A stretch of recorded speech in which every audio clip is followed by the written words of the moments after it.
الحمد لله نحمده ونستعينه ونستغفره ونؤمن به ونتوكل عليه ونعوذ بالله من شرور أنفسنا ومن سيئات أعمالنا من يهده الله فلا مضل له ومن يضلله فلا هادي له ونشهد أن لا إله إلا الله وحده لا شريك له ونشهد أن سيدنا وسندنا ومولانا محمدًا عبده ورسوله أما بعد فأعوذ بالله من الشيطان الرجيم بسم الله الرحمن الرحيم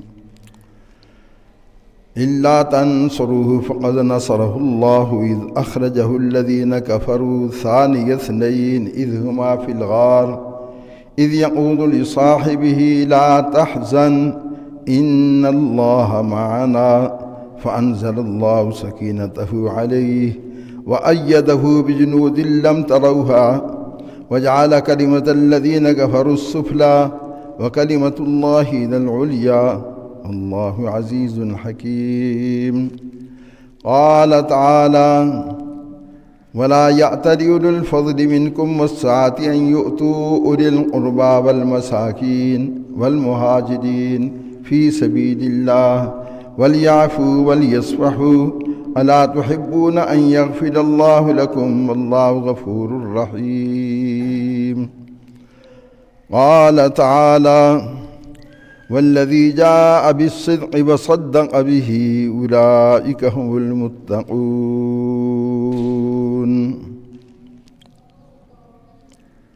قال تعالى يا أيها الذين آمنوا من يرتد منكم عن دينه فسوف يأتي الله بقوم يحبهم ويحبونه أذلة على المؤمنين أعزة على الكافرين يجاهدون في سبيل الله ولا يخافون لومة لائم ذلك فضل الله يؤتيه من يشاء صدق الله العظيم. قال رسول الله صلى الله عليه وسلم أصحابي كالنجوم فبأيهم اقتديتم اهتديتم. آج کا عنوان جو ہے وہ حضرت صدیق اکبر رضی اللہ تعالیٰ عنہ کے متعلق، کیونکہ یہ مہینہ جمادی الثانی ہے. 22 جمادی الثانی حضرت صدیق اکبر رضی اللہ تعالیٰ عنہ اس دنیا سے پردہ فرما گئے، رحلت فرما گئے. اس کائنات کے اندر اللہ تبارک و تعالیٰ نے اس امت میں سب سے قیمتی انسان، سب سے بہتر انسان، سب سے افضل انسان وہ سیدنا ابو بکر صدیق رضی اللہ تعالیٰ عنہ ہیں. آپ کی خصوصیات ہیں. آپ کا جو زمانہ جاہلیت میں نام تھا عبد الکعبہ تھا. نبی علیہ السلام نے آپ کا نام عبداللہ رکھا. آپ کی کنیت ابو بکر تھی. آپ کا لقب عتیق، عتیق میں نے آزاد، آپ جہنم سے آزاد ہونے والے اس سے مراد ہے. پھر نبی علیہ السلام کی تصدیق فرمائی معراج کی تو آپ کا لقب صدیق رکھا گیا. آپ ہی واحد خلیفۃ الرسول ہیں، نبی علیہ السلام کے قائم مقام، اور آپ کا لقب خلیفۃ الرسول ہے. افضل البشر ہے، خیر الامم ہے. آپ کے متعلق نبی علیہ السلام نے خود تعریف فرمائی. جب ہجرت کا موقع آیا تو اللہ تبارک و تعالیٰ نے آپ کو چنا. نبی علیہ السلام کی ہمراہی میں آپ نے ہجرت فرمائی. قرآن پاک کے اندر ہجرت کے متعلق جو آیات ہیں وہ مسلسل کسی اور صحابی کے متعلق یہ الفاظ مسلسل نہیں آئے جو صدیق اکبر رضی اللہ تعالیٰ عنہ کے متعلق ہیں۔ قرآن پاک کی 10ویں پارے کے اندر الا تنصروہ فقد نصرہ اللہ، اگر آپ ان کی مدد نہیں فرمائیں گے تو پھر یاد رکھیں اللہ نے آپ کی مدد فرمائی۔ اذ اخرجہ الذین کفروا، جس وقت کفار نے آپ کو مکہ سے نکلنے پر مجبور کیا تو آپ مکے سے نکلے ہجرت کرنے کے لیے۔ اس کی بے شمار فضیلت بھی ہے اور بے شمار فائدے بھی ہیں اور اسلام کی تکمیل بھی ہے، یہاں تک کہ قرآن پاک کو بھی اللہ تبارک و تعالیٰ نے 2 حصوں میں منقسم فرما دیا۔ ہجرت سے پہلے جو صورتیں نازل ہوئیں ان کو مکی صورتیں کہا جاتا ہے، جو ہجرت کے بعد نازل ہوئیں ان کو مدنی صورتیں کہا جاتا ہے، اور احکامات خداوندی کے اندر بھی تقسیم ہے۔ ہجرت سے پہلے جو قرآن پاک نازل ہوا ان کے اندر عقائد ہیں، یقین ہے، ایمان ہے، اور ہجرت کے بعد جو قرآن پاک نازل ہوا اس کے اندر زیادہ احکامات ہیں۔ تو قرآن پاک کی 10ویں پارے کے اندر سورۃ توبہ کے اندر یہ بات فرمائی، جو نبی علیہ السلام پر قرآن پاک کی سورۃ توبہ کی یہ آیت اتری، فرمایا فقد نصرہ اللہ اذ اخرجہ الذین کفروا ثانی اثنین اذ ہما فی الغار اذ یقول لصاحبہ لا تحزن ان اللہ معنا۔ یہ خصوصیت سیدنا ابو بکر صدیق رضی اللہ تعالیٰ عنہ کو ہے کہ دونوں میں سے دوسرا، پہلی صفت اذ ہما فی الغار، یہ دونوں اس وقت غار میں تھے۔ اذ یقول لصاحبہ، جس وقت اپنے ساتھی سے کہا، صاحب کا لفظ بھی صدیق اکبر کے سلسلہ میں ہے، ثانی اثنین یہ ثانی کا لفظ بھی صدیق اکبر کے سلسلے میں ہے۔ اذ ہما فی الغار، وہ دونوں غار میں تھے، یہ لفظ بھی صدیق اکبر کی فضیلت میں ہے۔ لا تحزن، یہ بھی حضرت صدیق اکبر رضی اللہ تعالیٰ عنہ کی فضیلت میں ہے کہ غم نہ کر، ان اللہ معنا، یہ بھی صدیق اکبر کی فضیلت میں ہے کہ اللہ ہمارے ساتھ ہے۔ تو یہ ایسا سفر کہ جس سفر کے اندر حضرت صدیق اکبر رضی اللہ تعالیٰ عنہ نے نبی علیہ السلام کو تھکان بہت زیادہ ہوئی تو آپ کو اپنے کندھے پر اٹھا کر وہ غار ثور تک پہنچایا، اور پھر سارے غار کو صاف کیا اپنی چادر کے ٹکڑے کر کے، وہ جتنے سوراخ تھے ان سوراخوں کو بند کیا، اور نبی علیہ السلام کو بعد میں اندر بلا کر آرام کرنے کے لیے عرض کیا۔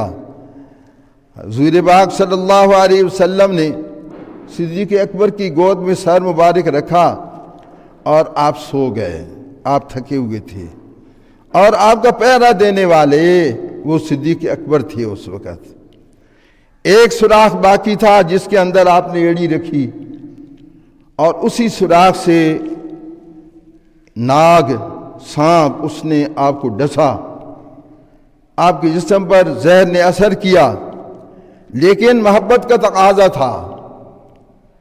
یہ جو بات علامہ اقبال نے فرمائی نا، یہ کسی اور کے اندر وہ محبت، وہ نمونہ نہیں بن سکتی۔ پروانے کو چراغ، بلبل کو پھول، بس صدیق کے لیے ہے خدا کا رسول بس۔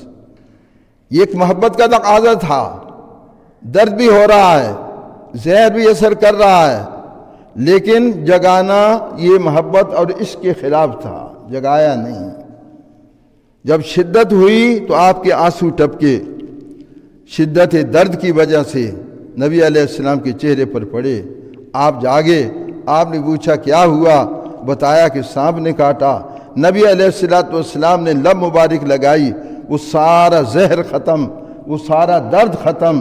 تو یہ 3 راتیں نبی علیہ السلام کے ساتھ صدیق اکبر نے گزاریں، اور اسی موقع پر عجیب ایک بات سامنے آتی ہے۔ حضرت عمر فاروق رضی اللہ تعالی عنہ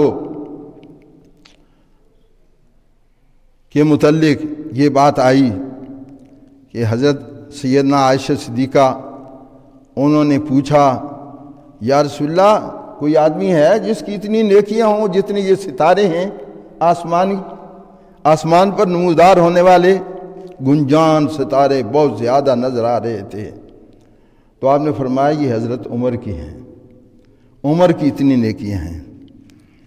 تو فوراً خیال آیا، کیا میرا باپ ابو بکر کیا اس کی اتنی نیکیاں نہیں ہیں؟ نبی علیہ السلام نے فرمایا عمر فاروق کی ساری زندگی کی نیکیاں ایک طرف، اور تیرے باپ کی وہ 3 راتیں غار والی وہ ایک طرف۔ اور اسی وجہ سے حضرت عمر فاروق فرمایا کرتے تھے کہ کبھی میری زندگی کی نیکیاں وہ ابو بکر لے لیں اور وہ 3 راتوں کا ثواب مجھے دے دیں، تو یہ پھر بھی سودا میرے لیے سستا ہے۔ یہ میں عرض کر رہا تھا خلیفۃ الرسول صرف ایک ہی ہے، اور پھر قرآن پاک کی کتنی آیتوں کے اندر آپ کی تعریف ہے۔ اصل میں یہ بات میں آپ کو بتا دوں، جس شخصیت پر کتابیں لکھی گئی ہیں اس تھوڑے سے وقت کے اندر ان کا تعارف بھی نہیں ہو سکتا۔ اس تعارف کے سلسلے میں تھوڑی سی بات میں عرض کر رہا ہوں۔ تو قرآن پاک کے اندر مختلف مقام پر یہ بات فرمائی، والذی جاء بالصدق وصدق به اولئک هم المتقون۔ ایک وہ ذات جو سچ لے کر آئی، وہ کون ہیں؟ حضرت محمد الرسول اللہ صلی اللہ علیہ وسلم۔ اور ایک وہ ذات جس نے ان کی تصدیق کی، وہ کون ہیں؟ وہ صدیق اکبر رضی اللہ تعالیٰ عنہ ہیں۔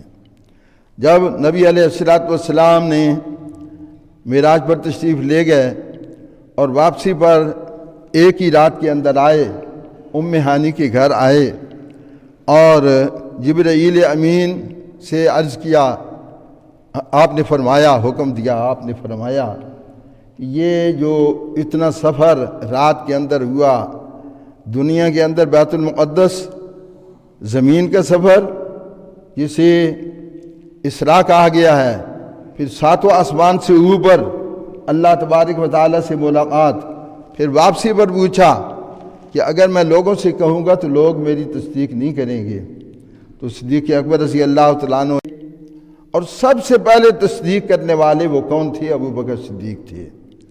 دشمن کی زبان سے سن کر کہ لوگوں نے کہا کہ ایسا بھی کبھی ہوا کہ ایک رات کے اندر بیت المقدس میں آپ پہنچے پھر واپس آ گئے، لوگوں نے اس پر استہزاء کیا، کئی لوگ اس پر یعنی ارتداد کا بھی ایسا صورت سامنے آئی۔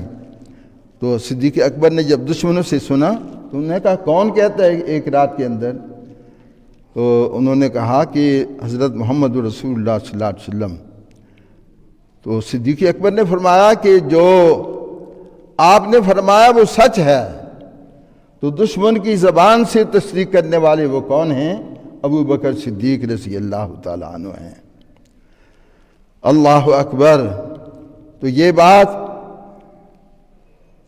آپ وَسَيُجَنَّبُهَا الْأَتْقَى الَّذِي يُؤْتِي مَالَهُ يَتَزَكَّى وَمَا لِأَحَدٍ عِندَهُ مِن نِّعْمَةٍ تُجْزَى إِلَّا ابْتِغَاءَ وَجْهِ رَبِّهِ الْأَعْلَى وَلَسَوْفَ يَرْضَى۔ یہ بھی صدیق اکبر کے سلسلہ میں یہ آیت نازل ہوئی کہ آپ 7 غلاموں کو خرید کر آپ نے آزاد کیا، جن پر تکلیفیں آ رہی تھیں، جن کو ستایا جا رہا تھا، جن کو مارا جا رہا تھا، جن میں حضرت بلال بھی ہیں، ابو فقیہ بھی ہیں، اور اس کے علاوہ کنیزیں ہیں، اللہ زنیرہ، اور اسی طرح 7 آدمیوں کو اللہ پاک نے آیتیں اتار دیں، وَسَيُجَنَّبُهَا الْأَتْقَى، کہ جس نے تقوی اختیار کیا اس کو جہنم سے بچا لیا گیا۔ الَّذِي يُؤْتِي مَالَهُ، جس نے اللہ کے راستے میں مال خرچ کیا، يَتَزَكَّى، اور وہ بڑا پاکیزہ بنا، اور اللہ نے اس کو تزکیہ عطا فرمایا، اس کو مزکہ فرمایا۔ اور اسی طرح دوسرے مقام پر فرمایا وَمَا لِأَحَدٍ عِندَهُ مِن نِعْمَةٍ تُجْزَىٰ إِلَّا ابْتِغَاءَ وَجْهِ رَبِّهِ الْأَعْلَىٰ وَلَسَوْفَ يَرْضَىٰ۔ تو ایک موقع پر آپ کی بیٹی سیدہ عائشہ صدیقہ رضی اللہ تعالی عنہا، ان پر جب تہمت لگائی گئی، اس میں ایک صحابی انہوں نے بات سن کر اثر لیا۔ وہ آپ کے رشتہ دار عزیز بھی تھے، مستہ ان کا نام تھا۔ یہ ان کی مالی تعاون کرتے تھے صدیق اکبر رضی اللہ تعالیٰ عنہ۔ جب پتہ چلا کہ انہوں نے بھی اس تہمت میں حصہ لیا ہے، پروپیگنڈے میں، تو انہوں نے قسم اٹھائی کہ میں اس کو آئندہ نہیں دوں گا۔ تو اللہ تبارک و تعالیٰ نے فرمایا کہ یہ آپ کی شان کے خلاف ہے۔ اللہ نے آیتیں اتار دیں اور فرمایا وَلَا يَأْتَلِ أُولُو الْفَضْلِ مِنْكُمْ وَالسَّعَةِ أَنْ يُؤْتُوا أُولِي الْقُرْبَىٰ وَالْمَسَاكِينِ وَالْمُهَاجِرِينَ فِي سَبِيلِ اللَّهِ وَلْيَعْفُوا وَلْيَصْفَحُوا أَلَا تُحِبُّونَ أَنْ يَغْفِرَ اللَّهُ لَكُمْ، کہ آپ میں سے جو اہل فضل ہیں، اہل خیر ہیں اور اہل وسعت ہیں، مراد اس سے کیا؟ حضرت صدیق اکبر، ان کو ایسی قسم نہیں اٹھانی چاہیے کیا کہ وہ وَلَا يَأْتَلِ أُولُو الْفَضْلِ مِنْكُمْ وَالسَّعَةِ أَنْ يُؤْتُوا أُولِي الْقُرْبَىٰ، کہ قریبی رشتہ داروں کو، مسکینوں کو، والمساکین والمہاجرین، اور مہاجرین کو آئندہ نہیں دیں گے، یہ قسم نہیں اٹھانی چاہیے، بلکہ وَلْيَعْفُوا، ان کو چاہیے کہ وہ معاف کر دیں، وَلْيَصْفَحُوا، درگزر کر دیں۔ أَلَا تُحِبُّونَ أَنْ يَغْفِرَ اللَّهُ لَكُمْ، کیا تم اس بات کو پسند نہیں کرتی کہ اللہ تمہارے قصور کو معاف کر دے؟ میرے بھائیو دوستو، قرآن پاک کی کئی آیتیں، حتیٰ کہ آپ کی خلافت کے متعلق ایک آیت کا ذکر کر کے پھر احادیث سے میں عرض کروں گا کہ قرآن پاک کی آیت ارتداد، کہ نبی علیہ السلام کی دنیا سے رخصت ہو جانے کے بعد کئی قبیلے مرتد ہو گئے۔ قرآن پاک کی پہلی آیت تھی، اس سلسلے میں ارشاد فرمائی گئی یا ایھا الذین آمنوا، اے ایمان والو، من یرتد منکم عن دینہ، جو آدمی اپنے دین سے مرتد ہو جائے گا، فسوف یأتی اللہ بقوم، اللہ ایسی قوم لائیں گے، یحبہم، جو اللہ سے محبت کرنے والے ہوں گے، ویحبونہ، اور اللہ ان سے محبت کرنے والے ہوں گے، اذلۃ علی المؤمنین، وہ مومنوں کے ساتھ نرم دل ہوں گے، اعزۃ علی الکافرین، اور کافروں پر سخت ہوں گے، یجاہدون فی سبیل اللہ، اور اللہ کے راستے میں لڑنے والے ہوں گے۔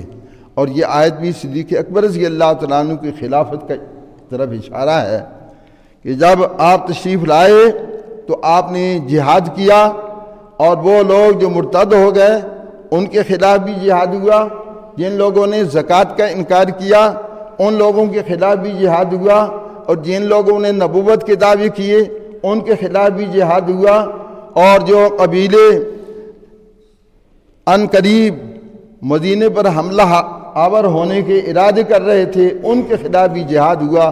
اللہ تمام مہموں میں آپ کو فتح عظیم عطا فرمائی، اور یہ آیت اس کی طرف اشارہ کر رہی ہے۔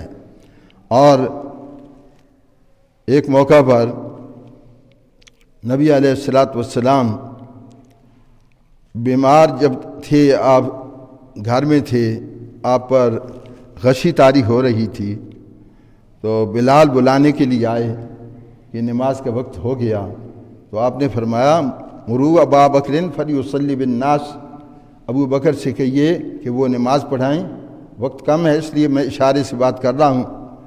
چنانچہ آپ نے 17 نمازیں حضور پاک صلی اللہ علیہ وسلم کی زندگی میں پڑھائیں، اور 3 نمازوں میں خود نبی علیہ السلام تشریف لے گئے، اور تمام صحابہ نے پیچھے نماز پڑھی، اور یہ اشارہ تھا کہ امت کا سب سے پہلا امام وہ ابو بکر صدیق رضی اللہ تعالیٰ عنہ ہیں۔ سن 9 ہجری کے اندر جب حج فرض ہوا تو اس وقت آپ نے پہلا وفد تیار کیا حج کرنے کے لیے۔ آپ نے ابھی خود حج نہیں کیا، آپ نے حج 10 ہجری میں کیا۔ 9 ہجری میں جو حج کا وفد بھیجا اس میں صدیق اکبر رضی اللہ تعالیٰ عنہ کو امیر بنا کر بھیجا۔ یہ بھی اشارہ تھا کہ تمام۔ پھر آپ صلی اللہ علیہ وسلم نے فرمایا کہ میری امت کے سب سے پہلے اور سب سے زیادہ شان والے، یعنی تمام لوگوں کی وہ جو کھڑکیاں تھیں بند کر دیں سوائے ابو بکر صدیق کی کھڑکی کے، وہ کھلی رہی۔ اور حضرت علی رضی اللہ تعالیٰ عنہ سے وہ روایت ہے، آپ نے فرمایا کہ حضرت علی رضی اللہ، ترمذی کی روایت ہے، حضرت علی رضی اللہ عنہ فرما رہے ہیں کہ حضور صلی اللہ علیہ وسلم نے فرمایا کہ میری امت میں سب سے زیادہ درجے والے ابو بکر ہیں، پھر اس کے بعد عمر ہیں۔ اور ایک عورت آئی اور اس نے حضور پاک صلی اللہ علیہ وسلم سے کچھ مسئلہ پوچھا، کوئی بات پوچھی، تو آپ نے فرمایا کہ پھر آنا۔ اور اس نے کہا کہ جب میں دوبارہ آؤں اور آپ کو نہ پاؤں تو میں کس کے پاس جاؤں؟ حضور پاک صلی اللہ علیہ وسلم نے فرمایا ابو بکر کے پاس، پھر عمر کے پاس، دو کا آپ نے نام لیا۔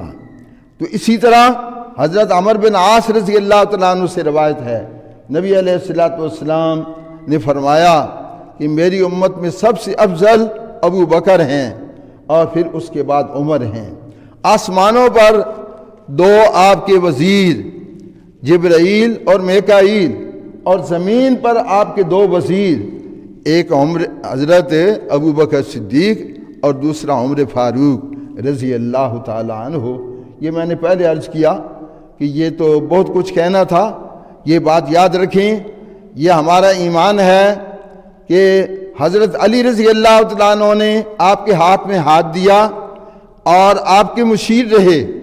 حضرت علی رضی اللہ تعالیٰ عنہ حضرت ابو بکر صدیق رضی اللہ تعالیٰ عنہ کے وزیر اور مشیر رہے اور آپ کے ساتھ مل کر کام کیا۔ حضرت عمر فاروق کے ساتھ بھی، حضرت عثمان غنی کے ساتھ بھی۔ تو یہ بات ثابت کی، اور آپ کے پیچھے نمازیں پڑھیں۔ ابو بکر صدیق رضی اللہ تعالیٰ عنہ کے پیچھے حضرت علی المرتضیٰ نے نمازیں پڑھیں، حضرت عمر فاروق کے پیچھے حضرت علی المرتضیٰ نے نمازیں پڑھیں، حضرت عثمان غنی کے پیچھے حضرت علی المرتضیٰ نے نمازیں پڑھیں، اور یہ بات ثابت کی کہ میں ان کو خلیفہ مان رہا ہوں، آپ بھی ان کو خلیفہ مانیں۔ تو معلوم یہ ہوا خلیفہ بلا فصل وہ کون ہیں؟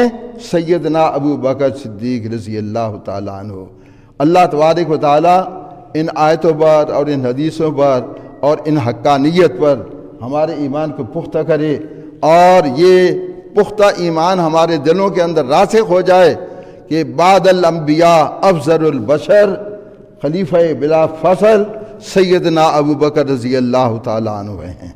اللہ تبارک و تعالیٰ ہمیں اس ایمان پر ثابت قدمی نصیب فرمائے اور خاتمہ بالایمان فرمائے۔ سنتیں پڑھ لیں جی۔